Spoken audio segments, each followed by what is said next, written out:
4, 5, 6,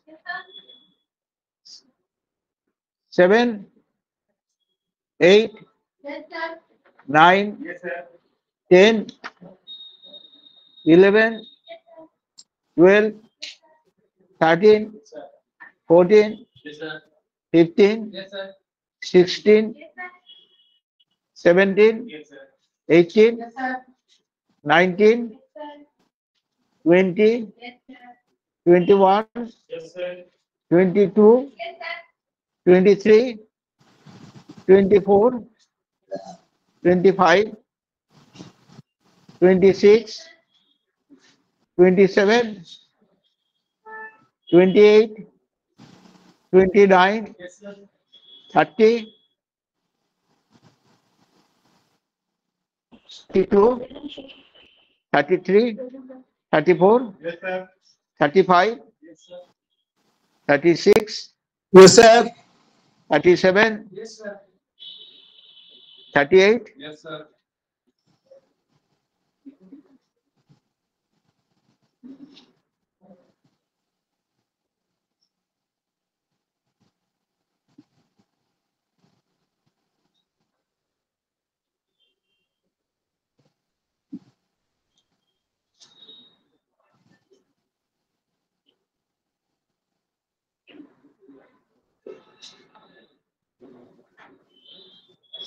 first পিরিয়ডে present, second পিরিয়ডে 8 জন absent.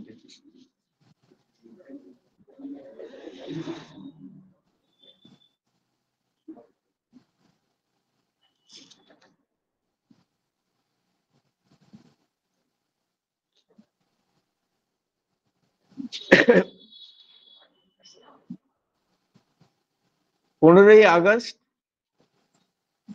1টা থেকে শুধু আমারই ক্লাস থাকবে, করে দিয়ে আমি অষ্টাঙ্গ যোগটা শেষ করব।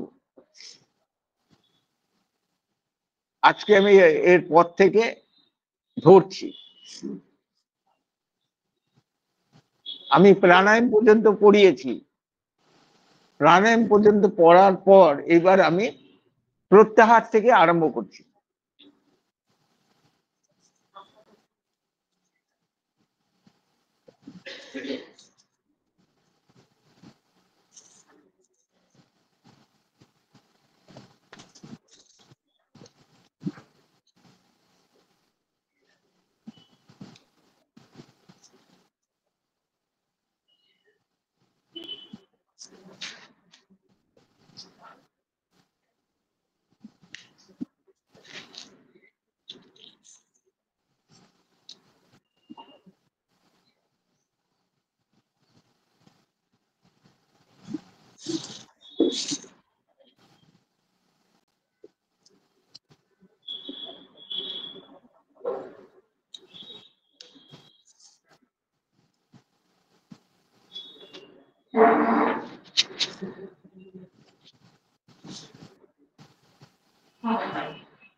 ঘুরিয়ে দেওয়া, ক্যামেরা ঘুরিয়ে দেওয়া।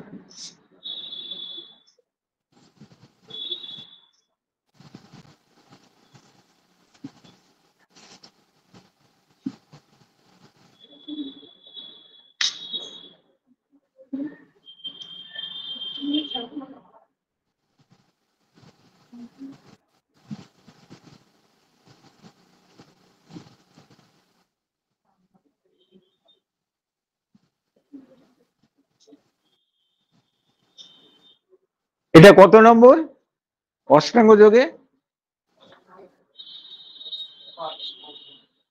5 নম্বর। তাহলে এইটা 5 নম্বর। আগে 1, 2, 3, 4 হয়ে গেছে। তাহলে এটা কাটবে এখানে।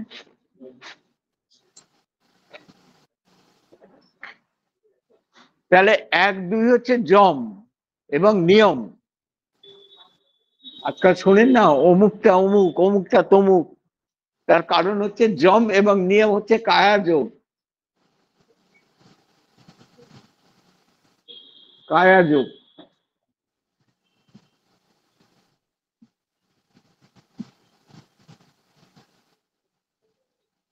3 4 হঠযোগ,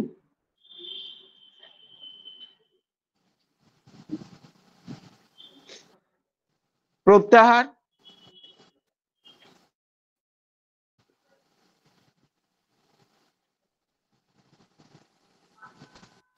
লয় যোগ,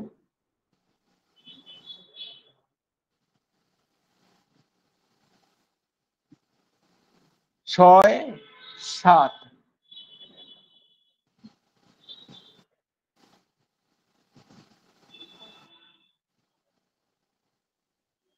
ধ্যান যোগ, আর 8 নম্বর সমাধি। এই সমাধির আবার 5টা ভাগ আছে,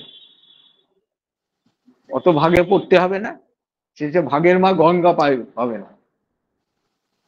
তাহলে কায়া যোগ, যে কায়া যোগ শিক্ষা দেওয়া হচ্ছে, কায়া যোগ শিক্ষা দিয়ে আসন শেখাচ্ছে। যম নিয়ম কোথায় গেল? কায়া মানে শরীর, কায়া চিকিৎসা মানে আয়ুর্বেদ চিকিৎসা, কোথায় গেল? সেখানে কোথাও নেই। 3 4 হচ্ছে হঠযোগ। হঠযোগ কেন তৈরি হলো? যে অনেক কিছু সময় লাগবে, সহজ উপায় কি আছে? যে আমি স্কুল এবং কলেজে শিক্ষকতা করতে চাই, পরীক্ষা ওসব দিতে পারবো না, কি উপায়, সহজ উপায় কি করা যায়? বলবে সহজ উপায় আছে, চলে আসুন, হয়ে যাবে এখন, তাই তো? তা সহজ উপায় হয়ে গেল। তা হঠযোগ হচ্ছে এই সেই যোগ, কি না, এটাকে বলা হচ্ছে হঠকারেণ, মানে হঠাৎ তৈরি করে দেওয়া হলো, হঠাৎ তৈরি করে দিয়ে গেল, হঠাৎ তৈরি করে দিয়ে গেল। হঠাৎ যেমন আবির্ভূত হলো, দেখা গেল যে 300 টাকা দিয়ে একটা সাইকেল নিয়ে যান, পরের মাসে দেবেন যখন, এরকম। তারপর সবাই জমা করতে লাগলো, জমা করতে দেখা গেল 5,000 কি 10,000 সাইকেল হয়েছে, সবাই পাবে টাকা, পরে মাসে মাসে 20 টাকা করে দিতে হবে, কে না নেবে? সবাই নিল। প্রথম 100টা সাইকেল নিয়ে এসে দাঁড় করিয়ে দিল, সাইকেল গুলো চলে গেল, পরে দেখা গেলো কোম্পানি উঠিয়ে পালিয়েছে, সবার পয়সা নিয়ে পালিয়েছে, আর তো কেউ সাইকেল পেলে না। তাহলে চমক দিয়ে বোঝানো, হঠযোগ চমক দিয়ে বোঝানো, এটা তৈরি করেছিলেন প্রথমে রমন বজ্র। এটা ভারতীয় পদ্ধতিতে ছিল না, যে রমন বজ্র তৈরি করলেন। রমন বজ্র তিনি হিন্দু ছিলেন, বৌদ্ধরাও হিন্দু, শিখরাও হিন্দু, পরবর্তীকালে জৈনরাও হিন্দু, এরা বললো আমরা আলাদা, ব্রাহ্মরাও হিন্দু, এরা বললো পরে আমরা আলাদা। কেন, যত আপনি কম করতে পারবেন তত আপনার সুবিধা, আপনি সংখ্যালঘু মধ্যে ঢুকে গেলেন। যেমন ব্রাহ্ম সমাজ সংখ্যালঘুর মধ্যে ঢুকে গেছে, শিখরা ঢুকে গেছে, মহাবানারা ঢুকে গেছে। কিন্তু সারা বিশ্বের ইতিহাসে দেখা যাচ্ছে যে সংখ্যালঘু এর বিচারটা কি করে হবে? বলছে বিলো 5%, অ্যাবাভ 5% হলে দেওয়া হবে না। তাই বাংলাদেশে হিন্দু ছিল 32%, সেটা কমতে কমতে কমতে কমতে 7%-এ গিয়ে দাঁড়িয়েছে, তারপর আর তাড়াচ্ছে না। 7%, বাংলাদেশ সরকার বলেছে হিন্দুরা সংখ্যালঘু সম্প্রদায় না, কারণ অ্যাবাভ 5%। আর আমাদের এখানে দেখা যাচ্ছে 80%, 86% মুর্শিদাবাদে সব, তারাও সংখ্যালঘু, ওই বেনিফিট গুলো পাচ্ছে। আইন একটা হওয়া উচিত, সেখানে আইনে কি বলা হয়েছে সেগুলো নিয়ে আলোচনা করছি না, সেগুলো আমি পড়েছি। সেটা বলছে 3 জেনারেশনের জন্য দেখবে সে তার আর্থিক, বাড়ি, পড়াশুনো সে কতখানি অগ্রসর হয়েছে তার ভিত্তিতে দেবে।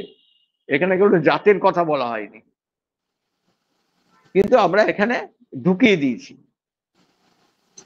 ওই সব হঠযোগ, তড়িৎ করে কি করে লাভ পাওয়া যাবে সেইটা করে দেখে নাও, এটাকে আমরা করে দিয়েছি। দোষটা আমাদের। তাই হঠযোগ এই যে রমন বজ্র করলেন, উনি হিন্দু, করে উনি বৌদ্ধ হয়ে গেলেন। এইবার হিন্দুরা যদি খ্রিস্টান হয়ে যায়, অনেকে তো খ্রিস্টান হয়েছে, পয়সার জন্য হচ্ছে, ইয়ে হচ্ছে, পড়াশোনার জন্য হচ্ছে, সবার জন্য হচ্ছে। তা আমার দিল্লির রিসার্চটি যখন আটকে গেল, একটা খ্রিস্টান কমিউনিটি আমাকে বলেছিল আপনি হন, খ্রিস্টান হন, এবার ওয়ার্ল্ডের সমস্ত দায়িত্ব আমাদের। আমাকে পর্যন্ত বলা হয়েছিল যে আপনার টোটাল সিস্টেমটাই ফ্রি করে দেবো আমরা, যে আপনি যেখানে যেতে চাইবেন ইয়ে করে আমরাই ব্যবস্থা করে দেবো। সারা পৃথিবীর যেইখানে যেই ইউনিভার্সিটিতে আপনি এটা করতে চান সব আমরা ব্যবস্থা করে দেবো, আমরা ব্যবস্থা নিয়ে নেয়।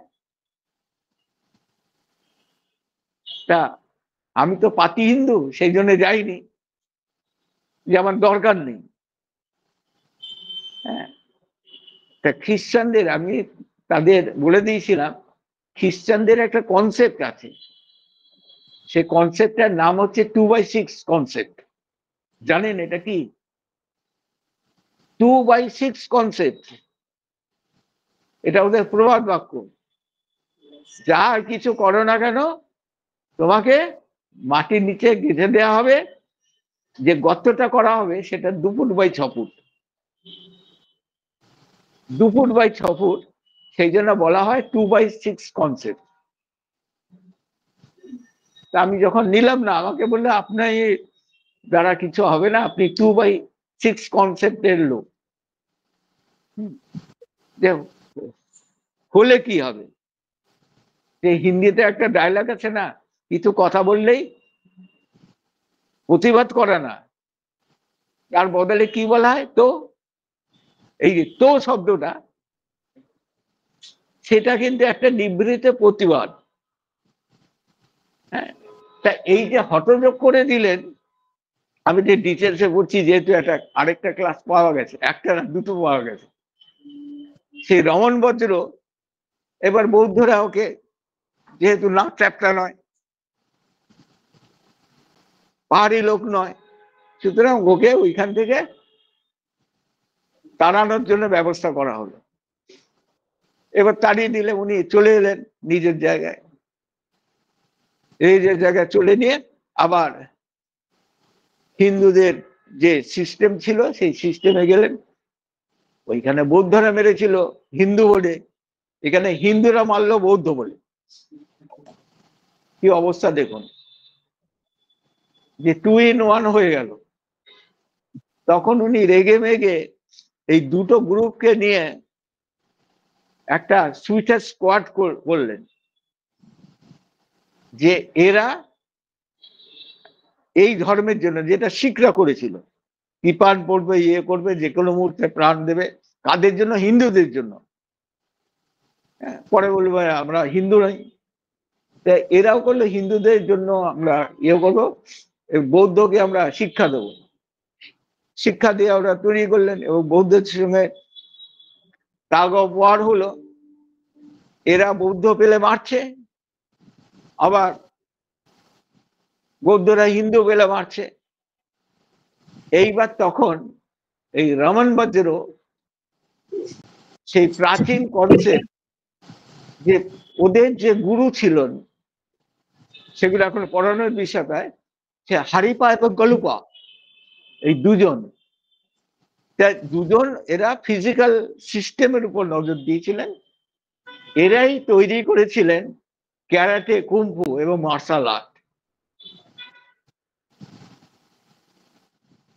তা বৌদ্ধং শরণং গচ্ছামি, ধর্মং শরণং গচ্ছামি, আর সঙ্গম শরণং গচ্ছামি, ফার্স্ট অর্গানাইজেশনের কনসেপ্ট স্পিরিচুয়াল সায়েন্সে বৌদ্ধরাই দেখিয়ে দিল। তার আগে হিন্দুদের কোনো, হিন্দু খ্রিস্টান অন্য কোনো কিছু ছিল না, বৌদ্ধরাই প্রথম এই কনসেপ্ট নিয়ে আসলো যে করতে গেলে একটা অর্গানাইজেশন করো, অর্থাৎ ফাউন্ডেশন। ফাউন্ডেশন এই যে বলো, তাহলে বুদ্ধের বাণী কি? শান্তি, অহিংসা পরম ধর্ম। তা অহিংসা পরম ধর্ম কি করে করে এরা? যে অহিংসা পরম ধর্ম, দাঁড়িয়ে পড়লো খ্যাট করে এর উপর। আমি অহিংসা তোমাকে শিক্ষা দিচ্ছি, কিন্তু তুমি যদি পাল্টা কিছু করো আমি দেব তোমাকে। তাহলে এই যে সিস্টেম তৈরি হলো, সব দিকে দেখবেন গড়বড়। তা উনি বললেন যেহেতু আমার এখন নাম গোরখপুর, গোরখপুরে জন্ম, সুতরাং আমি গোরক্ষনাথ। এই দেখুন হঠযোগে চলে এলো, আমি গোরক্ষনাথ। এই গোরক্ষনাথ উনি নিজে ইয়ে করলেন, হিন্দুরাও তাড়াচ্ছে মারছে, এরাও বৌদ্ধরা মারছে। তখন বললেন যে আমাদের উপাস্য দেবতা শিব, উপাস্য দেবী কালী, এই সঙ্গে আমরা এটাকে আলাদাভাবে তৈরি করলাম। তৈরি করে উনি নিজের নাম দিলেন, আমার নাম যেহেতু গোরখপুরের বাসী, আমার নাম গোরক্ষনাথ। এবং আমাদের সম্প্রদায় যারা দীক্ষা নেবে সেই সম্প্রদায় হচ্ছে গোর্খা সম্প্রদায়। এই দেখুন গোর্খা এলো, গোর্খা রেজিমেন্ট, সবচেয়ে বিপজ্জনক রেজিমেন্ট। যে জায়গায় কোনো ঝামেলা হয়, বিশেষ করে যে মানে বেশ জটিল কেস, গোর্খা রেজিমেন্টকে পাঠিয়ে দিলে, গোর্খা রেজিমেন্টের সুবিধাও আছে অসুবিধাও আছে। ওদের যদি অর্ডার দিয়ে পরে বললো না ওখান থেকে সরে এসো, ওরা সরে আসবে না, ওরা সরে আসবে না, তখন কিছু কমান্ড মারবে না। এই জন্য ওদের সব জায়গায় পাঠানো হয় না, কেন একগুয়ে লোক তো। এই যে গোর্খা রেজিমেন্ট মিলিটারিতে প্রচুর আছে, ওদের দেওয়া হয়। তা গোর্খা এবার বললো যে আমাদের আলাদা রাজ্য করে দাও, আমরা তো গোর্খা, আমরা হিন্দু নয়, খ্রিস্টান নয়, জৈন নয়, গোর্খা। এই গোরক্ষনাথই পরবর্তীকালে এই হঠযোগ তৈরি করলেন, বললেন আপনি বাঁচলে বাপের নাম, ওই সব লেন্দি প্রসেস সব হবে না, তাড়াতাড়ি করো। এই তাড়াতাড়ি করতে গেলে উনি হঠযোগটা একটা প্যাকেজ তৈরি করলেন। এই হচ্ছে হঠযোগের ইতিহাস, আর কিছু না। এই হঠযোগ করা হলো যে হঠ মানে হঠাৎ বলকারেণ, এটাকে কাজে লাগিয়ে যে সিস্টেমটা তৈরি হঠকারেণ বলে না, সেটাকে করে দেওয়া হলো। তাই পরে এই মৎস্যেন্দ্র নাথ, হ্যাঁ, থেকে আস্তে আস্তে চলে গেল। এবং গোরক্ষনাথ যে সম্প্রদায়, যাদের নাথ যোগী বলা হয়, এই দেখুন নাথ যোগী আসলো, নাথ যোগী বলা হয়, এরা ইয়ে করলো। এবং যখনই দেখলো এরা সংখ্যায় বেড়েই যাচ্ছে, যারা যজ্ঞ করত সেই সব ব্রাহ্মণ গুলোকে ধরা হলো, ধরে বললো যজ্ঞ করছো করো, এইখানে হিন্দুদের শ্মশানে গিয়ে যজ্ঞ করো, এইখানে হবে না। শ্মশানবাসী হয়ে গেল, এবং শ্মশানবাসী সবাই যজ্ঞের অধিকার দিল না। তাই তোমাদের কাজ হচ্ছে আগুন নিয়ে, তোমরা করতে হোম, আজ থেকে তোমরা হয়ে গেলে ডোম। তাদের ডোম করে দেওয়া হলো। যারা ব্রহ্মরন্ধ্র নিয়ে কাজ করতো, যজ্ঞ করতো, তাদের ইয়ে করে দেওয়া হলো। সেই পরবর্তীকালে এই নাথ যোগীর আলাদা তৈরি করলো। নাথ বা দেবনাথ পদবী কার আছে এখানে? দেখলাম 2-3 জনের আছে, একজন তো আসেনি। নাথ বা দেবনাথ দেখবেন এরা পইতে পড়ে, কেন অরিজিনাল তার ব্রাহ্মণ, তাকে করে দেয়া হলো। এটা করে দেয়া হলো যখন, তা কি করবে, ওরা ডোমের কাজ করে।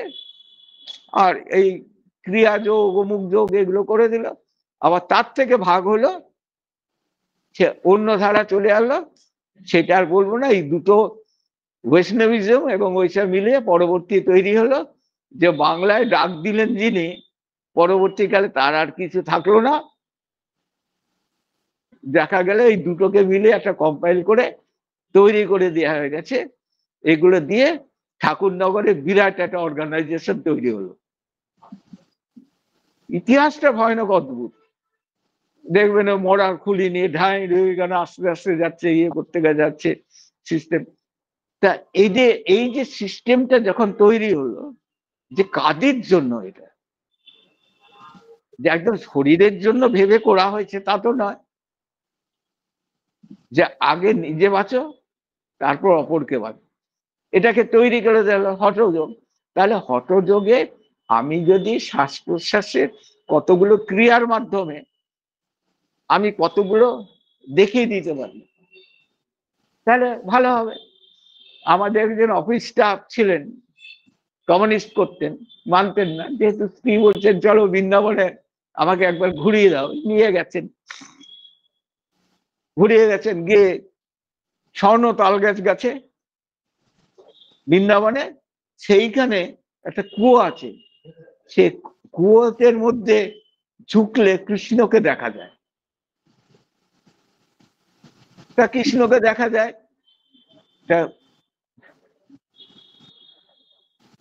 আমি একবার গেছি এমনি ইচ্ছে করে। তা বলছে আপনি দেখা নেই? আমরা হাম দেখা। আমি বললাম हमने देखा है भगवान कृष्ण को देखा। बोले देखे देखिए ये देखा। ভিতরে ঘুটঘুটে অন্ধকার, কি করে দেখবেন? সব পান্ডারা দাঁড়িয়ে আছে, মিনিমাম হাইট 6 ফুট, আর এরকম করে চেহারা। তা আমাদের সেই চক্রবর্তী বাবু দেখে বলছে এই কাহা है कृष्णा? बोले देखा नहीं, फिर से देखे। বলে আবার ওই উপরে আবার পর্দা টাঙানো, একে ঘুটঘুটে অন্ধকার, তারপর উপরে আবার পর্দা দেওয়া, মোটা ত্রিপল, তার মধ্যে মাথা ঢুকিয়ে দেখতে হবে। মাথা রেখে বলছে কই দেখা নেই। বলে ঠিক সে দেখে। বলে এরকম করে ঘাটটা ধরলো, ধরে বলছে দেখা, বলে নেই। বলে এবার ঘাড়ে ধরে দুপাশে এমন চাপ দিচ্ছে, মনে হচ্ছে আবার মাথা আর দেহ আলাদা হয়ে যাবে। বলছে দেখা, বলে দেখা দেখা দেখা দেখা দেখা, বলে এই দেখে এই দেখা। তা আপনি চক্রবর্তী বাবুকে বললাম যে আপনি মিথ্যা কথা বললেন কেন? বলে আগে তো আমাকে বাঁচবো, বলে এই দুটো রগে ধরেছে, ধরে এরকম করে ধরে আস্তে আস্তে চাপ বাড়িয়ে দিচ্ছে, রেগুলেটরটা বাড়াচ্ছে। বলছে আমার প্রাণ চলে যাবে যদি না বলি। আমি বললাম দেখা। বলে এই দেখি ইয়ে দেখা। তা এই জায়গায় যেখানে যেটা দেখবেন খুব বেশি ভাবে আলোচিত হচ্ছে, সেখানে জানবেন তার নেগেটিভ অ্যাটিটিউডটা বেশি আছে। নেগেটিভ অ্যাটিটিউডটা বেশি আছে। যেখানে ধর্মস্থান সেখানেই দেখবেন অব্যবস্থা। সমস্ত জনসাধারণ, কালীঘাটের লোকেরা বলেছে যে আমাদের কালীঘাট থেকে নয় আপনারা এটাকে অ্যাডমিনিস্ট্রেশনটা করা করুন, অথবা আমাদের এখান থেকে কোনো জায়গায় শিফট করুন। কারা বলেছেন? কালীঘাটবাসীরা। বলে এখানে সন্ধ্যে থেকে আরম্ভ করে কলগাল এবং ক্রসদের জন্য আমরা রাস্তায় বেরোতে পারি না, হাত ধরে টানাটানি করছে। তা আমাদের আদি বাড়িতে এখানে আমরা কোথায় যাব? সব জায়গায় চাই। তাহলে সিস্টেমটা দেখে দেখবেন যেখানে যেটা হয় তার নেগেটিভ পয়েন্টটা বেশি থাকে। তাহলে এই যে গোরক্ষনাথের ফলোয়ার যিনি নকুলেশ্বর শিব মন্দির কালীঘাটে যিনি প্রতিষ্ঠা করেছিলেন, করে শিব উপাসনা করতেন, সেই গোরখনাথের সম্প্রদায়, তিনি এটাকে করতেন। করে উনি নিজে অর্ধেক সময় সমাধিস্থ থাকতেন। কোথায় থাকতেন? তার সমাধি আছে, তার আশ্রমও ছিল, সেই আশ্রম চলে গেছে, সম্পত্তি চলে গেছে, কিন্তু তার কবরস্থান ঘিরে সেখানে একটা ছোট সমাধি মন্দির আছে এবং ওনার নামে ওই জায়গাটার নামকরণ করা হয়েছে। সেই জায়গাটা অত্যন্ত ধর্মপ্রবণ, যেহেতু ওইখানে একটা ধর্মীয় পরিবেশ উনি তৈরি করেছিলেন, তা এই জন্যই ওইখানে সমস্ত পর্যটকরা সেই সময় হেঁটে আসতেন এখান থেকে শিক্ষা নেবেন বলে। ওনার নামেই সেই জায়গাটার নাম হয়ে গেছিল, সেই নাম কিন্তু এখনো আছে। সেটা এখন অত্যন্ত ধর্মস্থান। জায়গাটার নাম হচ্ছে চৌরঙ্গী। পার্কস্ট্রিটের চৌরঙ্গী খুব ধর্মস্থান না? দারুণ ধর্মের স্থান। যত রাজ্যের একেবারে নেগেটিভ ফোর্স, পানাহার থেকে আরম্ভ করে সমস্ত কিছু হয়েছে ওইখানে। চৌরঙ্গী, ওনার নাম ছিল চৌরঙ্গীনাথ। সেই চৌরঙ্গীনাথ থেকে নাথটা উঠে গেছে চৌরঙ্গী। তাহলে যেখানে যা করবেন তার নেগেটিভ ফোর্সটাকে যদি আপনি কন্ট্রোল না করতে পারেন, তার অবস্থা চলে যাবে। যাই হোক, আমরা এখানে ফিরে আসছি এই জন্য এইটা আলোচনা করলাম যে হঠযোগ, কায়াযোগ, হঠযোগ এগুলো করে এর থেকেও ভাগ গেছে সেরকম তৈরি করে দেওয়া যায়। তা যখনই এগুলো তৈরি হচ্ছে, একজন আমাদের পেশেন্ট ছিল, একটু গন্ডগোল ছিল, সবাই তাকে ভালোবাসতো এবং সবাই তাকে দেখলে প্রণাম করতে, সে প্রণাম করলেই ও খেপে যেত। তা আমি বললাম যে স্যার, সবাই বলছে তুমি এত রাগারাগি করে, মাঝে মাঝে গোপনে গালাগালি দেয়। তা গালাগালি দিয়ে প্রকাশ্য গালাগালি দিয়েছে, বলছে স্যারকে বলে দেবো। তারপরে সে গালাগালি দিত না। তারপর সে স্থূল শরীর সেরে সূক্ষ্ম শরীরে চলে গেছিল, জ্বলে যেত। কেউ যদি তাকে ওরকম করে প্রণাম করতো,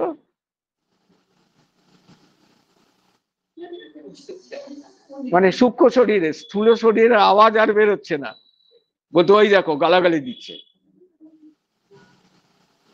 মানে অস্পষ্ট স্বরে গালাগালি দিচ্ছে, কিন্তু শুনতে পাই। তা আমি একদিন ডাকলাম যে আপনি এরকম করেন কেন? আপনাকে আসলে এরকম নিচে গন্ডগোল হয়, উপরে গন্ডগোল হয়, স্টাফের অপারেশন করা।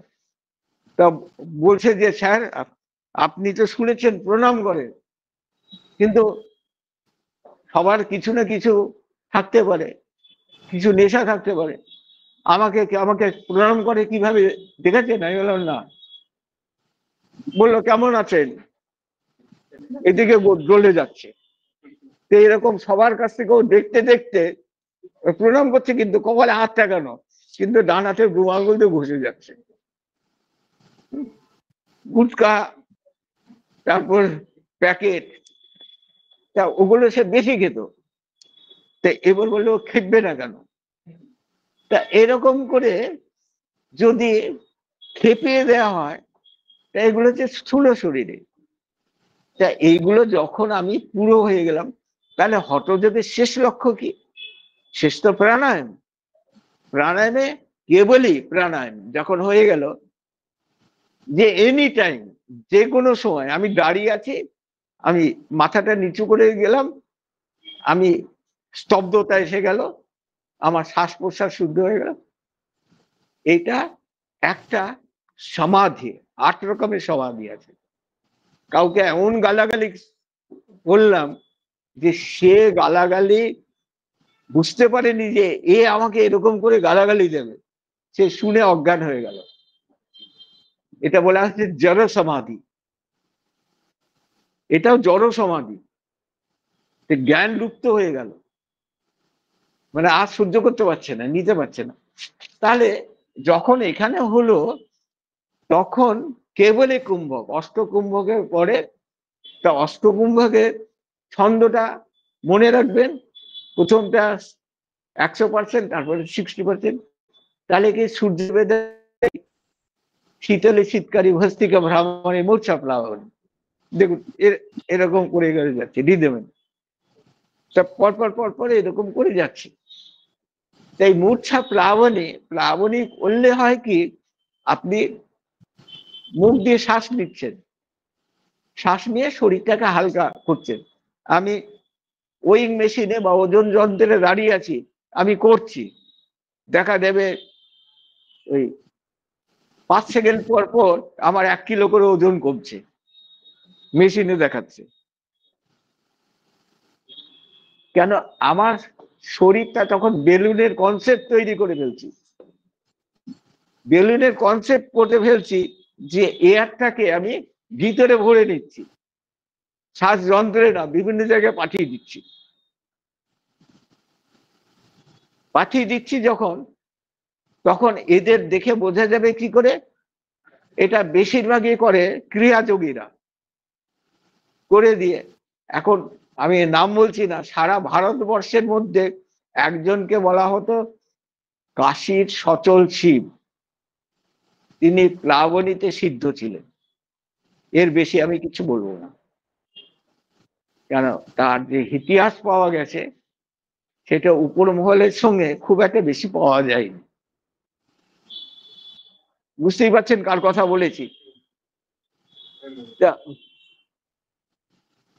তিনি অর্ধেক প্রশ্নের জবাব দিতে পারতেন না। ভাস্করা স্বামীর সঙ্গে আরম্ভ করেছেন, অন্য করেছেন, বিভিন্ন সব বড় বড় তান্ত্রিকরা গেছেন, তাদের অর্ধেক কথার উত্তর দিতে পারতেন না, জানতেন না। তা যিনি জানবেন তিনি কেন করতে পারবেন না? যে না জানে সেও তো ঘুজুম ঘাজুম দিয়ে বলে দেবে, তাই তো? আমার মতো লোকেরা, আমাকে কেউ যদি জিজ্ঞেস করে আমি কি ছেড়ে দেবো নাকি? আমি ঠিক ঘুজুম ঘাজুম দিয়ে বুঝিয়ে দেবো। তা সেখানে সে বোঝাতে পারিস চুপ করে, এবং তার সঙ্গে তারাকিশোর চৌধুরী অর্থাৎ সন্তদাস যে দেখা হয়েছিল, উনি কতগুলো প্রশ্ন করেছিলেন, উত্তর দিতে পারেন, এবং ভাস্কর স্বামী নিয়ে গেছিলেন, যেহেতু ওর পড়াশোনা বেশি ছিল, তখন উনি হাইকোর্টে লয়ারে। তা যাই হোক, এখানে যেহেতু লয় যোগ, আমি প্রত্যাহার করি না। প্রত্যাহার কি না, আমি নিজেকে সরিয়ে নিচ্ছি। অনেক জায়গায় এই গন্ডগোলে থাকিস না, চলে আয়। তা আমরা চলে এলাম, তো ওই জায়গা থেকে আমি স্থূল শরীরে আমি চলে এলাম, আমি সূক্ষ্ম শরীরে কি চলে আসতে পেরেছি? ওইটা নিয়ে আমার মধ্যে তো ভিতরে গোল পাকাচ্ছে। এবং কেউ কিছু জিজ্ঞেস করলে, আরে ওখানে এরকম গন্ডগোল হয়েছিল, ওখানে তুমি চলে এলে বলে, ভয় না, আমিও আছি, একদিন যদি পাই তাকে, ওকে দেখবো যে কি করা যায়। তার মানে তুমি সরে আসোনি, শরীর ভাবে সরে এসছো, মানসিক ভাবে তুমি সরে আসোনি। যে बदला नेवा, तो तुमको जो खिलाता है पिलाता है वो भी हमको खिलाता है पिलाता है, तुम मरने वाला कौन हो? এই কনসেপ্ট আমাদের মধ্যে আসেনি। যখনই আসেনি তাহলে খুব ভুল আছে। ভুল আছে কিরকম না, ইয়ে বলছে পাতঞ্জল যোগ দর্শনে বলছে যে যোগীকে, তার যোগীকে বলছেন দুঃখ দুর্মনস্য অঙ্গমে যায় শ্বাস ও প্রশ্বাস ক্রিয়া। দুঃখ থাকবে না, দুর্মনস্য অপরকে ক্ষতি করার মনোবৃত্তি থাকবে না, এবং শ্বাস প্রশ্বাস যা জিনিস যে কোনো মুহূর্তে রোধ করে দিতে পারবে তিনি। তা লক্ষণটা কি, যে খুব বড় যোগী, আমি অনেক জায়গায় দেখেছি দর্শন দিচ্ছেন, বসে আছেন, বড় গদির উপর বসে আছেন, মাথার উপর ছাতা ধরে সবাই হাওয়া করছে, কিন্তু বসে কি করছে, এর মতো করছে। একটু আগে কি করছিল জিজ্ঞেস করুন না, ঘুমোচ্ছিল তো ওইখানে। কি করা হচ্ছিল? হ্যাঁ, বসে কি করা হচ্ছিল? হ্যাঁ, হাত তো অনেকেই দিয়েছে, তাতে কি হয়েছে কি? আমার নজরটা গেল কেন?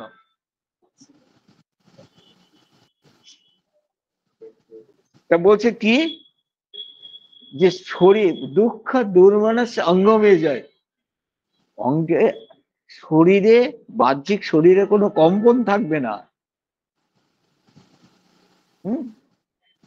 কম্পন থাকবে না। খুব বড় গিয়ে বসে আছে পদ্মাসনে,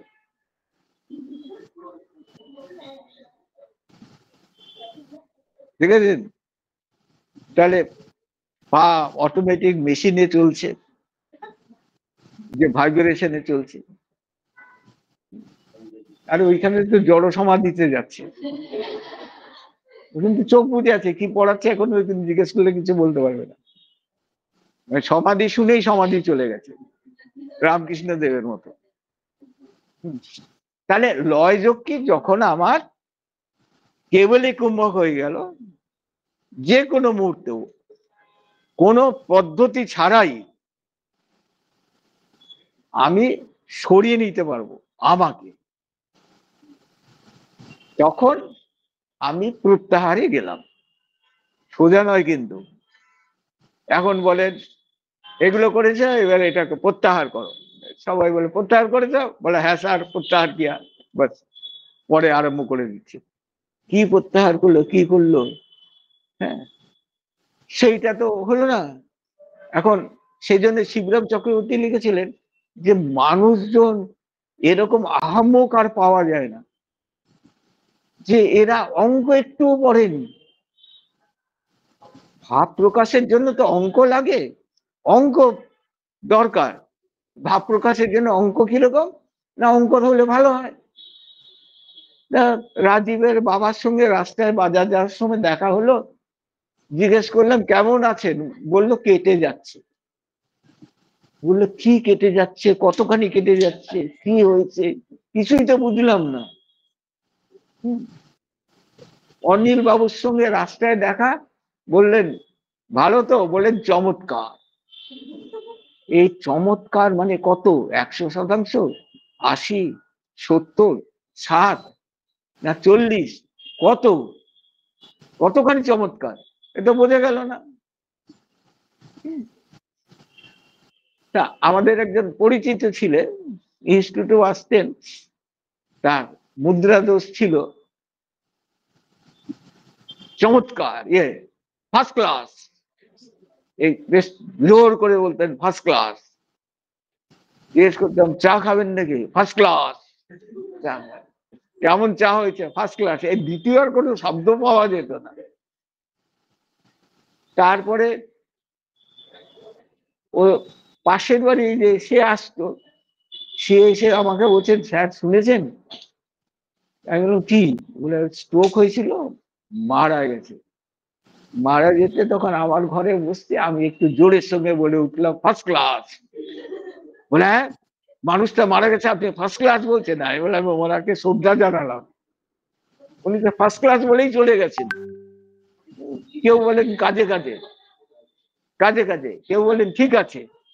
আমি শুনি বুঝি, কিন্তু প্রতিবাদ করে লাভ নেই। কেউ বলেন ঠিক আছে।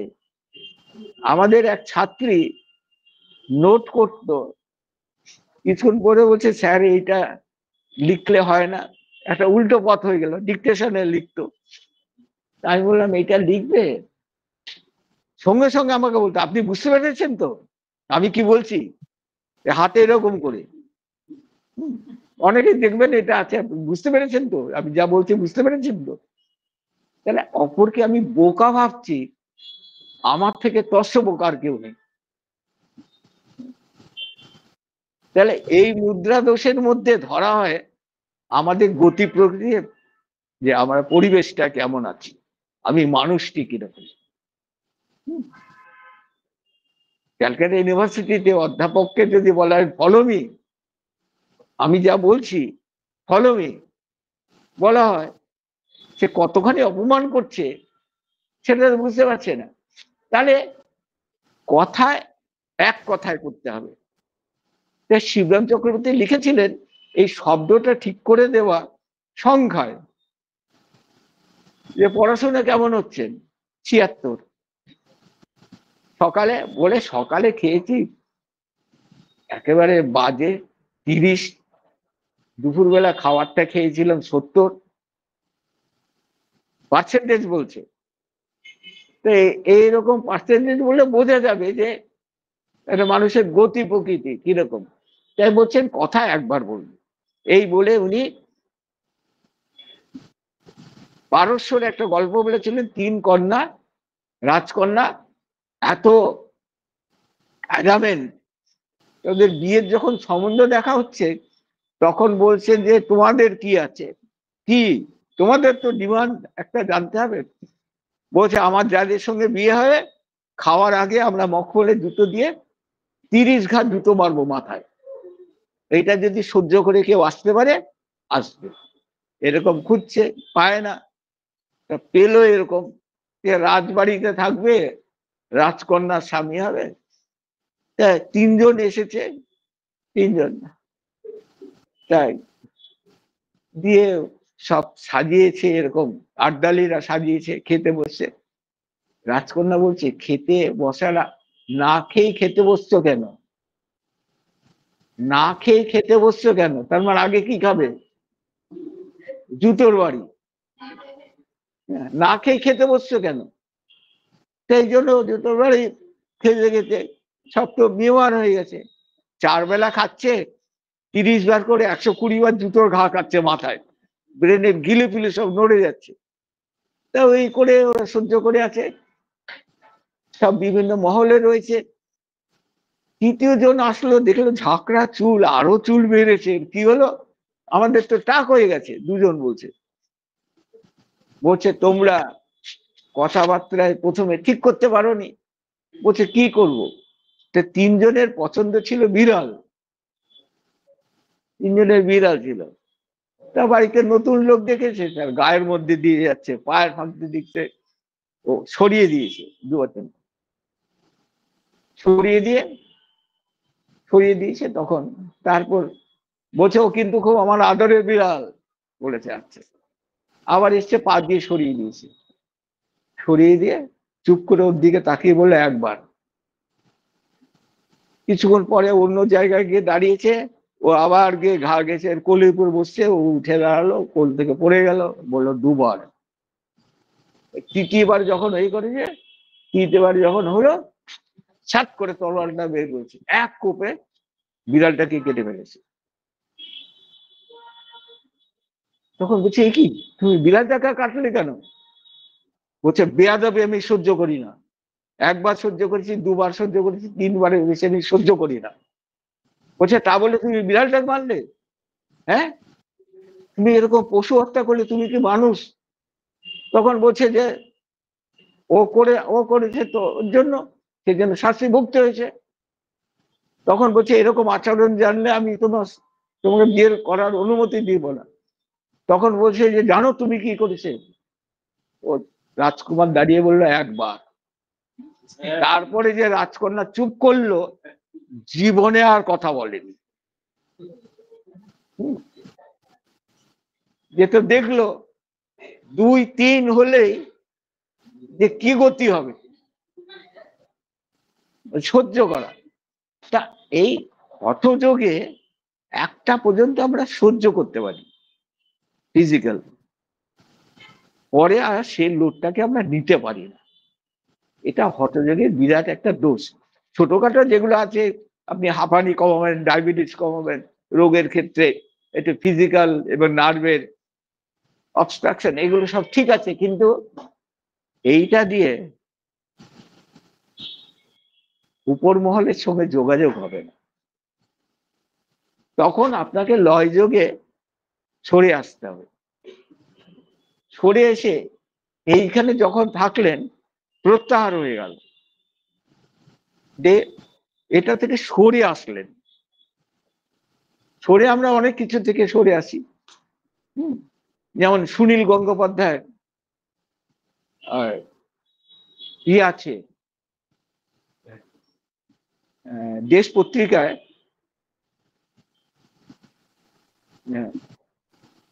1988 নভেম্বর সংখ্যায় বেরিয়েছিল কেউ কথা রাখিনি, কেউ কথা রাখে না, কবিতা, অসাধারণ কবিতা একটা। আমার আমার তা লিখছে যে ছোটবেলায় আমি যখন করতাম, পড়াশোনা করতাম, তা ছোটবেলায় আমি গাড়ি নিয়ে খেলতাম, ছেলে তো গাড়ি নিয়ে খেলতাম, তা বাবা বলেছিলেন যে এগুলো এখন ছাড়, তুই বড় হো, তোকে প্লেন কিনে দেবো।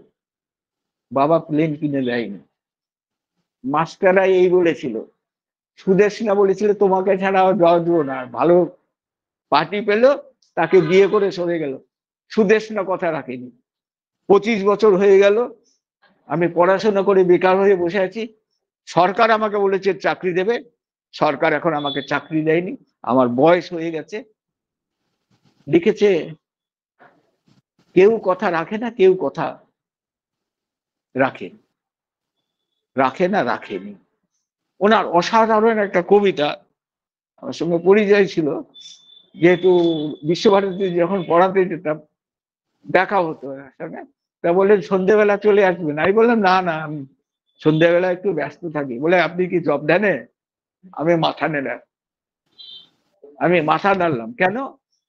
ওদের যে ওইখানে হয়, তা বাহাতে এটা থাকে, ডানাতে এইটা থাকে সন্ধ্যের পর থেকে। সুতরাং ওখানে গিয়ে আমার লাভ নেই, যে ওইখানে গিয়ে, তা সুতরাং আমি কখনো যেতাম। আর বুদ্ধদেব, হ্যাঁ, তার ছেলে, তার ছেলে তো আরেকটা, সে তো একদম চুলাইতে নেমে গিয়ে, শুদ্ধশীল বসু, অসাধারণ প্রতিভার অধিকারী, এত ভাষা এবং তার ছন্দ। পুরীতে আমরা নিয়ে গেছিলাম, 24 জন ছাত্রী গেছে, ছাত্রী নিয়ে গেছে। আমাকে একজন জিজ্ঞেস করেন যে সিনিয়র শুদ্ধশীল কোথায়? একজন ছাত্রী বললেন স্যার ওই সি বিচে পড়ে আছে, 2 বোতল একদম দেশি টেনে ওইখানে পড়ে আছে, তারা নিয়ে গেছে মেয়েদের রক্ষা করতে। শেষে আমি ওই শেষ বাড়ি গেছি, আমি বলছি আমি আর কোনোদিন ইউনিভার্সিটি ছেলে এবং মেয়ে কাউকে নিয়ে আমি আর বেরোবো না, যাবো না আমি। কারণ এগুলোকে সামলাবে কে? পুরীর মন্দিরে প্রসাদ খেয়ে, পুরো প্রসাদের বরাদ্দ দেওয়া হয়েছিল, যেহেতু খুব পরিচিত আমাদের, তা বসিয়ে খাওয়ানো হলো পায়েসে, খেয়ে কি বমি ছাত্রীদের, বমি করলো, গলায় আঙুল দিয়ে বলতেন। সন্ধ্যেবেলা চিকেন চাউমিন খেলো, ফিট। হ্যাঁ, আমি বললাম আমি আর আসছি না, আসলেও এদের নিয়ে আসবো না সেখানে। তাহলে এই যে বোধটা, এই যে লয় যোগ সরে আসতে কোন জায়গায়। হ্যাঁ, আমার 70 বছর আমি খালি দেখে গেছি। সাইডে লুধিয়ানবি শায়রি আছে, জিল জুবা না খোল सिर्फ देख ले, किसी से कुछ ना बोल सिर्फ देख ले, चलने दे ये सिलसिला, क्या है दुनिया को क्या पता। যে শুধু তুমি দেখে যাও, দ্রষ্টার মতো দেখে যাও, যেটা বেদান্ত দর্শনের কথা। তুমি একটু দ্রষ্টা স্বরূপ হয়ে যাও, তুমি শুধু দেখার অধিকার আছে, আর কিচ্ছু নেই। তাহলে এই যে লয় যোগে হওয়ার, চোখের আলোয় দেখেছিলাম চোখের বাইরে, সেই জায়গায় আমরা এসে পৌঁছচ্ছি। পৌঁছে এই যে লয় যোগে, যে পাগলে গোবদে আনন্দ বলে না, এটা নিজের মধ্যে নিজে আনন্দ হয়। যখন এটা সম্বন্ধে ভাববেন, এটা সম্বন্ধে দেখবেন গায়ের লোমকূল গুলো খাড়া হয়ে উঠেছে, যেটা শিহরণ জাগে। শিহরণ জাগে থেকে এটাকে আমি নাম দিয়েছি পাগলের গোবদের আনন্দ। হ্যাঁ, তা কোনো কারণ নেই, কেউ যদি দেখেন বসে বসে হাসছে, গেছে গেছে, কেউ নেই, বসে বসে হাসছে, কেউ করছে, তাহলে ধারাটা যে যে পেয়েছে সে ডুবে গেছে, কারণ এইটা সবার তো আর সেই প্রেমজর হয় না, আগে হয় ব্রহ্মরন্ধ্র থেকে একটা ক্ষরণ হয়। সে ক্ষরণটা অনেকটা নলেন পয়লা গুড়ের মতো, প্রথমে জলের মতো আসে, তাতে অনেক দেখা গেল বিরাট একটা ঠেকুরের মতো জল এসে নেমে গেল, অথবা মুখ দিয়ে ঠেলে দিল অনেকখানি, অত 1.5 বোতল জল বেরিয়ে গেল। এগুলো জল খায়নি, কিছু হয়নি, বসে যাচ্ছে, কথা বলছে, হঠাৎ দেখা গেল। তা এটা আমি নিজের চোখে দেখেছি যে করা, এরকম করা হয়ে গেল, ওই সহজভাবে এসে গেল। পরবর্তীকালে হয় কি, এগুলো আস্তে আস্তে ঘন হয়, হয় হয়ে গিয়ে ওইখান থেকে ওই নলেন পয়লা গুড়ের মতো এক ফোঁটা পড়ে। আমাদের নিউট্রিশন স্পেশালাইজেশন ওইটা নিয়ে পরীক্ষা করা হয়েছে, এই এক ফোঁটা মানে 33 দিনের আহার, প্রোটিন, ভিটামিন, মিনারেলস সব। যে কেন হিমালয় পর্বতে বিভিন্ন জায়গায় সাধু সন্তরা না খেয়ে আছেন, আর আমাদের অবস্থা। মেডিকেল কলেজে ডিউটি পড়েছিল, প্রফেসর কুন্ডুর সঙ্গে ডিউটি গেছে, আমাকে বললেন, ও আপনি এসছেন, আপনি একটু দেখুন তো আউটডোরে, বুঝতে পারছেন কিরকম পেশেন্টের। তা আমি বললাম, না আমি যেতে পারবো না, স্কুল অফ ট্রপিক্যাল আমাকে যেতে হবে। বলে না, একটু পরেই তো আমি ওখানে যাচ্ছি। আমি বললাম, ওখানে যাবি তো? ওখানে যাচ্ছি। তো ওখানে গেছি, তা একজন হট করে পড়ে গেছে, এক মহিলা, অবাঙালি মহিলা পড়ে গেছে, 27-28 বছর। তা আমাকে বলছেন, দেখো দেখো কি হয়েছে। তা আমি গিয়ে ওকে সব ওঠানো হলো, জিজ্ঞেস করা হলো। তা জুনিয়র আমাকে বলছে, আমাকেও স্যার বলছে, ওখানকার নয়, বলছে স্যার একটু দেখুন, স্টেটো দিয়ে দেখুন কি অবস্থা। এগুলো কিচ্ছু হয়নি। ওকে উঠানো হলো, জলে ছিটে টিটে দেওয়া হলো, মাথায় একটু জল দেওয়া হলো। তা তখন 11:30 বাজে। তাই বললাম, কে হুয়া থা? বলে সুবে নাস্তা নেই কিয়া। আমি তখন ভাবছি যে সকালবেলা 11টা বেজেছে, সুবে নাস্তা নেই কিয়া, इसलिए चक्कर आ गया। তা ওই শুনে আমি চুপ করে দাঁড়িয়ে আছি। জুনিয়ররা বলছে, স্যার সিরিয়াস কিছু?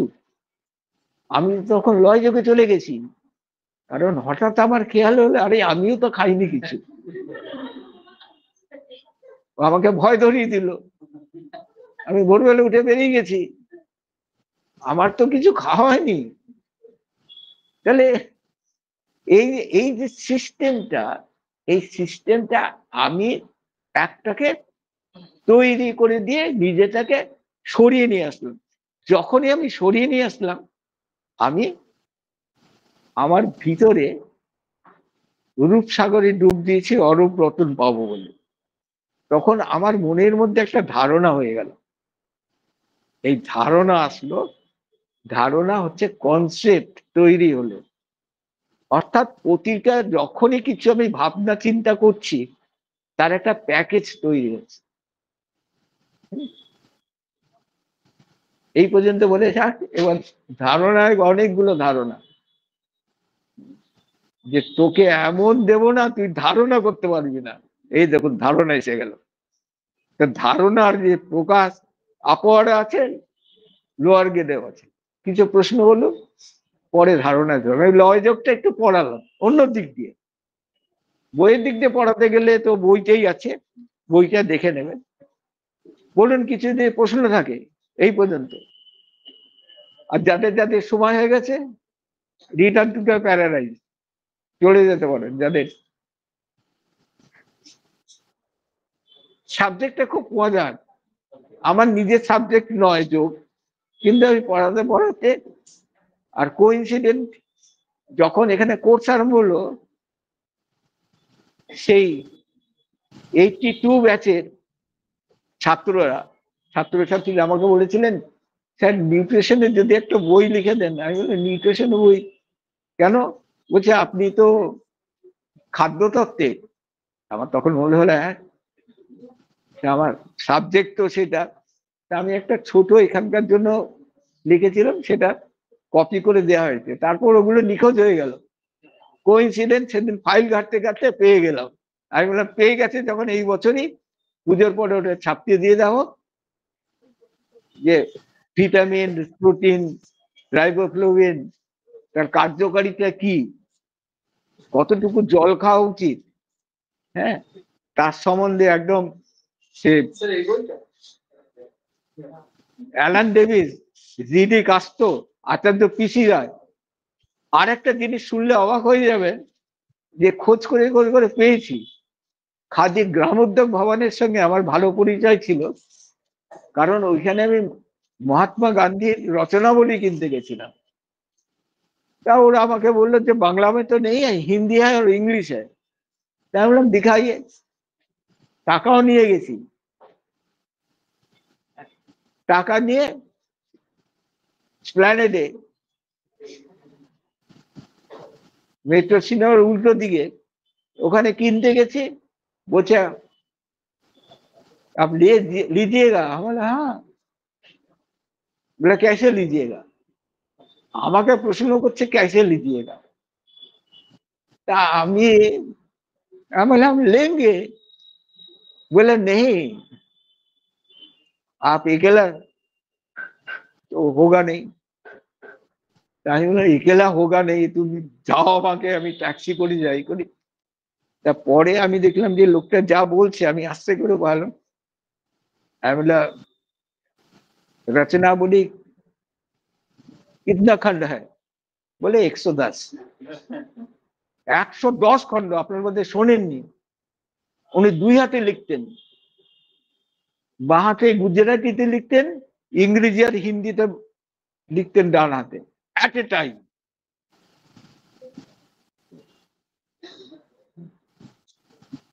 লিখতেন। দিয়ে আমাকে বললেন যে পরবর্তী এখানকার যিনি ইয়েতে ছিলেন, ম্যানেজার ছিলেন, পরবর্তীকালে আমার পেশেন্ট হয়েছিলেন, ভালো পরিচয় টরিচয় হয়ে গেল। তা করে দিয়ে সে বললো যে স্যার मलखाना में हम लोग का किताब है एक छोटा, आप देखिएगा क्या? আমি বললাম ঠিক আছে, हमको মালখানা পেয়ে দিয়ে শিয়ালদার পেছনে যেটা, তো ওইখানে নিয়ে গেলে সে বিরাট গোডাউন, কি কি জিনিস আছে আর কি কি নেই। ওইখান থেকে তা খুঁজে পেলাম, the modern nutrition written by Mahatma Gandhi. আপনারা বোধহয় প্রথম শুনছেন যে প্রথম খাদ্য সম্বন্ধে বই লিখেছিলেন 1932 সালে। এইটা জুন মাসে বেরিয়েছিল। বইটার দুটো কপি পেয়েছিলাম, আমি দুটো কপি কিনে নিয়েছি। তা আমাকে বললেন স্যার जो आप ले जाइए, कहना एंटीक। আমি বললাম नहीं, कितना होगा बताइए। एंटीक तो বেশি দাম হবে, রেয়ার বুকস কালেকশনে। তা বললাম एक आना करके दो दे दीजिए। লেখা আছে एक आना, এক আনা করে। 44 পৃষ্ঠার বই, এই এতখানি একটা বই। প্রোটিন ভিটামিন এত সুন্দর বিশ্লেষণ করেছেন। তা ওই বইয়ের সাহায্য নিয়েছি আমি, অ্যালান ডেভিস নিয়েছি, জিডি কাস্তো নিয়েছি। আর বইয়ের পেছনে একটা লেখা আছে, যে রেফারেন্স দিই তো আমরা, কার কার বই থেকে আমি রেফারেন্স দিই, রবিনসন থেকে আরম্ভ করে। তা বইটা পরবর্তীকালে এটা ইউনিভার্সিটি আপত্তি জানিয়েছিল যে আপনি এটা কি লিখেছেন, যে এত চলতি ভাষায় আপনি ব্যবহার করেছেন। তাই আমি বললাম কোনটা? বলে যে রেফারেন্স, ওখানে লেখা থাকে তো যে যেসব বইয়ের সাহায্য নিয়েছি, ইংরেজি লেখা থেকে রেফারেন্স, আর আমি লিখেছি যেসব বই থেকে টুকেছি, এই শব্দটা ব্যবহার করেছি আমি। কেন, এটা আমার নিজস্ব কোনো বক্তব্য নেই, এইটা সম্বন্ধে আমি নিজের বক্তব্য রাখতে পারছি। কিন্তু ওইখানে আমি কি বলবো? তা এই জন্য এই সাবজেক্টটা আমি আপনাদের পড়াই না, কারণ ভিটামিন B12 নয়, vitamin D, vitamin group, D group এখন আমাদের 92, 12 নয়, কোবালাডেক্সামিন নয়, আমরা আরো এগিয়ে গেছি অনেক। তা পড়বেন নাকি? ভিটামিন বি গ্রুপের 92টা, তার বেঞ্জনিক রিং, তার ফর্মুলা, আমরা কোনো সাবজেক্টেই কিন্তু পড়িনি। আমরা হট নট স্টুডেন্ট, সেই দিক দিয়ে আমরা হটওডিকের স্টুডেন্ট, এই দিক দিয়ে ঠিক আছে। শেষ করি আজকে। এর দিন আপনাদের কতগুলো হার্বস রেয়ার ভাবে তৈরি করা হয়েছে, যেতে কতগুলো তেল পাওয়া যায়, যেটা যেমন মহুয়া তেল। মহুয়া তেল পরবর্তীকালে আমি সেদিন দেখাবো, যে একদম ঘিয়ের মতো রং, মহুয়া ফুল থেকে তৈরি হয়, ওটা একদম ঘিয়ের মতো, দেখালে দূর থেকে বলবে এটা ঘি। ওইটা পা যদি ফেটে যায় বা স্কিন অ্যালার্জি এবং পায়ে হাগা ফাগা হলে আপনি 4 দিন লাগান। এত তো ক্র্যাকরি অমুক তমুক হয়েছে, 4 দিন লাগাবেন, দেখবেন পায়ে কোনো ফাটা নেই। বিশেষ করে শীতকালটা। আর এই আর একটা এই যে মহুয়া তেল, ওইটা গোল, এই পঞ্চপ্রদীপের তুলো, ওইটা করে গোল করে পাকিয়ে এই অক্টোবর থেকে আমি দিতে বেরো করি। এই স্নান টান করলাম, স্নান টান করে পুজোর আগে এরকম করে গোল করে ওটা ডুবিয়ে নিয়ে নাভিটার মধ্যে ঢুকিয়ে দিলাম। যখন রাত্রি শুয়ে আছি ওইটাই থাকছে, সকালে যখন বেরোবো শুকনো ইটের মতো হয়ে গেছে, সব তেল শুষে দিয়েছে। নাভি দিয়ে ইয়েটা নিয়ে নিচ্ছে, এটাও তো শ্বাসযন্ত্র তো। আগে বলতো না, এই স্নান করতে যাইছিস, নাইতে তেল দিয়েছিস। আমরা তো সব তো শেষ করি, সব শেষ করে দিই। ঠিক আছে, এখানেই শেষ করি। আর পরের দিন যা যা প্রশ্ন করে নিয়ে আসবেন, কেন অখণ্ড সময় পাবেন, অখণ্ড সময়ের মধ্যে করে দেবেন। এখন কিছু জিজ্ঞাসা আছে? 15 তারিখ।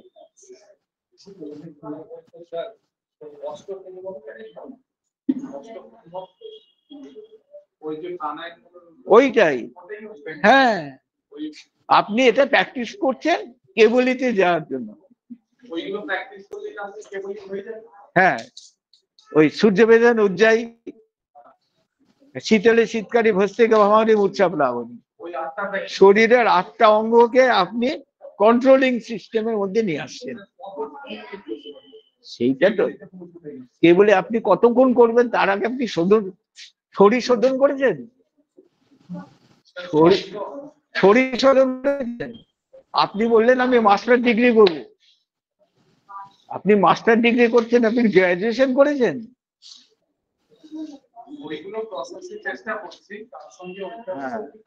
প্রসেসে আসুন। আর যদি কিছু না পারেন, শাস্ত্রের মন্ত্র জপ আছে, মন্ত্র ওই চলছে বলে আমি 12 আরি আছে, আর একটা বাংলা কথা আছে, একটু খারাপ চলছে, 12 বলে বলে। হ্যাঁ, তো ওইটা হই করলে আর হয় না। তো বৃন্দাবনে একজন সাধু, অনেকদিন পর আমার সঙ্গে দেখা হলো, প্রায় 30 বছর পরে আমাকে বলছে, আরে আপনি কেমন আছেন? এমন আছে, এত বড় জটা ফটা হয়ে গেছে, তখন পাশ থেকে একজন তার শিষ্য বলছেন, আমার বাবা সিদ্ধ মহাত্মা, আমি তো তাকে ছোট শিখেছি, যেহেতু বেনারসি যেরকম তখন দেখেছি, পড়াশোনা করতে। তা আমাকে বলছি যে আপনি কেমন আছেন? আমি বলে, তুমি করে বলো, তুমি করে বলে যে না, অনেকদিন পরে দেখা হলো তো, তুমি কেন? ভালো আছি। আমি বললাম খুব একটা ভালো নেই। তখন বলছে কেন? আমি বললাম কারণ বললে যে তুমি বলবে যে আবার উল্টো পাল্টা কথা। আমি উল্টো পাল্টা ঠিক কথা বলছি। আমাকে খাওয়া থেকে পড়া, জামা কাপড় থেকে সব নিজেকে জোগাড় করতে হয়, আর তোমাকে সব শিষ্যরা দিচ্ছে। তাই বলে এই জন্য আমার সঙ্গে তোমার পার্থক্য। বলছে কিসের পার্থক্য? আমি বললাম আমি 1 ভাতারে তুমি 12 ভাতারে। বলে হ্যাঁ এই সব এসব কি বলছিস শিষ্যের সামনে। স্যার আগের দিন একটা বলেছিলেন, বোধহয় আমি যদি ভুল না বলি, ইষ্ট প্রত্যেকের ইষ্ট তার মানে তার ডিসাইপলদের সন্তান সে লালন পালন করে। তার সত্ত্বেও দেখা যায় যে সব সন্তানরা তো এক পথে সবসময় থাকে না, বিচ্যুত হয়। আমি বলছি এটার সঙ্গে প্রারব্ধ এবং পুরুষাকারের কোনো ভূমিকা আছে? অবশ্যই অবশ্যই। কেউ যদি বলে যে আমি প্রারব্ধ কাটিয়ে দেব, কোন মহাত্মা সে যত নস্যাৎ করে দেবেন। কারণ যিনি সিদ্ধ হয়েছেন তার ক্ষমতা নেই প্রারব্ধকে খণ্ডন করার। খণ্ডন করাতে পারে না, অবশ্যই হবে, কিন্তু এমন করে দেবে যে জায়গাটাকে কভারটাকে চালিয়ে দিচ্ছেন। আমি ওই জায়গা থেকে বলছি না, আমি বলছি যে পুরুষাকার মানে একজন ধরুন একজন সামথিং একে ধরলাম, এর মধ্যে ধরুন প্রারব্ধ কিছু আছে এবং পুরুষাকার আছে। আমি বুঝতে পেরেছি। প্রারব্ধ পুরুষার কি রেজিস্টেন্স পাওয়ার, রেজিস্ট করা, কাটিয়ে দেওয়া শব্দটা এখানে কিন্তু নেই। রেজিস্ট করা, বিপদে মোর রক্ষা করে এই নয় প্রার্থনা, বিপদে যেন না করে। হ্যাঁ বিরাট দেখি দুটো পাওয়া গেল। 15 তারিখ আবার 31 তারিখে শুনলাম যে ক্লাস আছে, তিনি আসবেন। কি করা উচিত সেটা তো আপনার প্রারব্ধ করবে। আমি কি এই সাবজেক্টের লোক? তা আমাকে জোর করে টেনে নিয়ে এসছে কেন? তার কারণ আমি না, এই যে medical representative what not student বলে, সব জানে আবার কিছুই জানে না। মেডিকেল রাজনীতি থেকে স্টেট, আমেরিকা, ইংল্যান্ড, জার্মানি বলুন, আবার এদিকে আসুন কি বলুন, বাজার দর বলুন, দেখবো সব।